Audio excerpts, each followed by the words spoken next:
When we say to ourselves, you must go on, the reason is, you see, that we are not living in the eternal now, where reality is. We are always thinking that the satisfaction of life will be coming later. Don't kid yourself. Only suckers put hope in the future.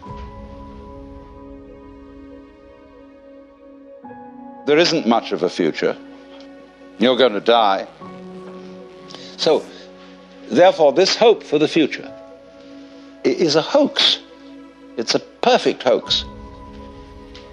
Because you're not fully alive now, you think maybe someday you will be. Look, supposing I ask you, what did you do yesterday? Most people will say, well, I got up at 7:30 and I brushed my teeth and I read the newspaper over a cup of coffee, and then I looked at the clock and dressed and got in the car and drove downtown and did this and that in the office and so on, and you go on and on and on, and you suddenly discover that what you've described has absolutely nothing to do with what happened.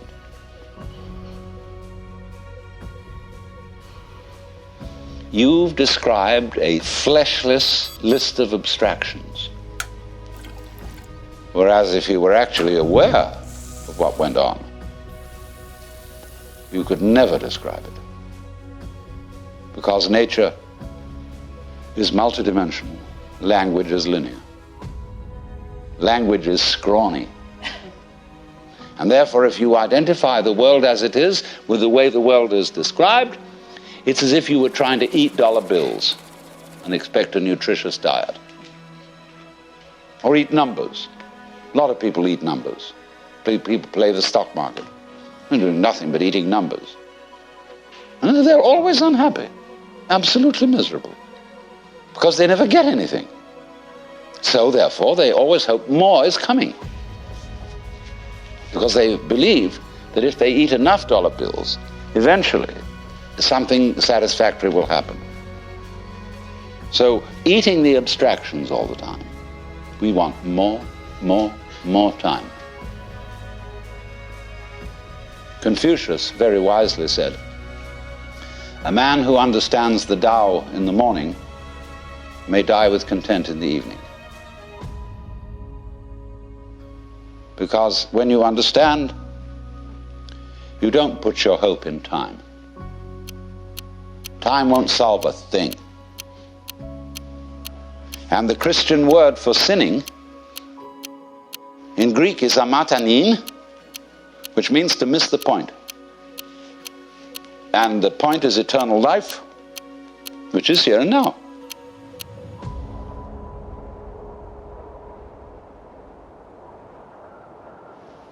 But until there is silence of the mind, it is almost impossible to understand eternal life, that is to say, eternal now. When you are fully aware and not thinking, you will notice some amazing absences. There is no past. Can you hear anything past, incidentally? Can you hear anything future? They're just not there to the plain sense of one's ears. Well, I remember in the Sermon on the Mount that Jesus said a lot of things about this. Consider the lilies of the field, how they grow. They toil not, neither do they spin. And yet Suleiman in all his glory was not clothed like one of these. And if God so clothes the grass of the field, which today is and tomorrow is cast into the oven, shall he not much more clothe you, faithless ones? Wow. So, do not worry about tomorrow, saying, what shall we eat, what shall we drink, or how shall we clothe ourselves? Oh, the rabble seeks after these things. Sufficient to the day is the worry of it. Nobody ever preaches a sermon on that text. Never. I've heard lots of sermons, and never one on that one. because people say, look, that's all very well because Jesus was the boss's son. And he knew, you see, that he was really in charge of the universe and he had nothing to worry about. But we have to be practical. Oh? What do you suppose the gospel was? The good news. Do you know it never got out?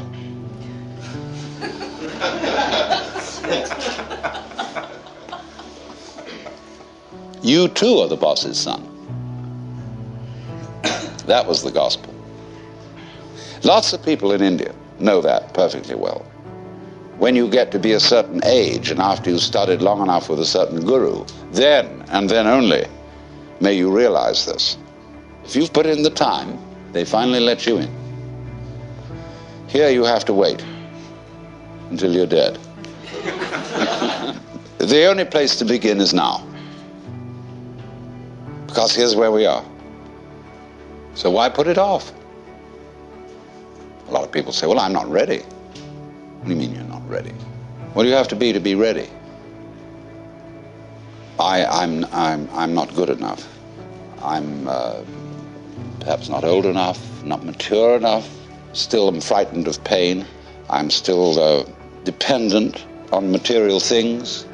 I have to, eat a lot and drink a lot, and I better get all that under control first. Oh? Huh. You want to be able to congratulate yourself for having gone through the discipline which is rewarded with realization. That is trying to quench fire with fire. Wouldn't it be great to have no fear? No attachments, no hang-ups. To be as free as the air.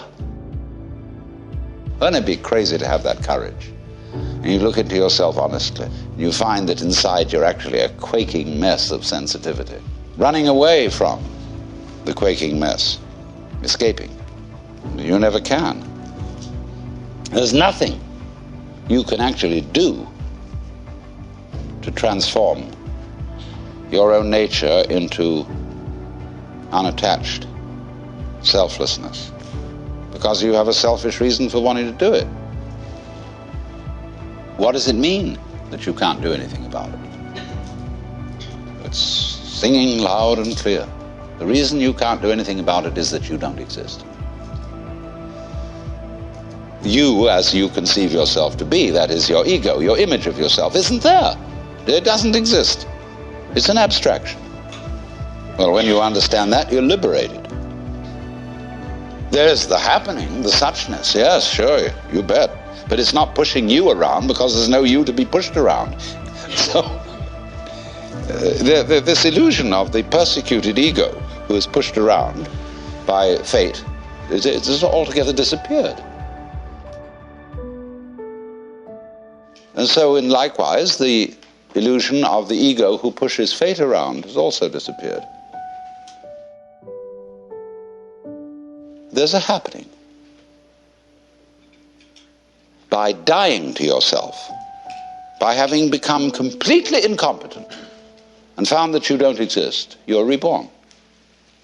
You become everything. In the words of Sir Edwin Arnold, foregoing self, the universe grows I.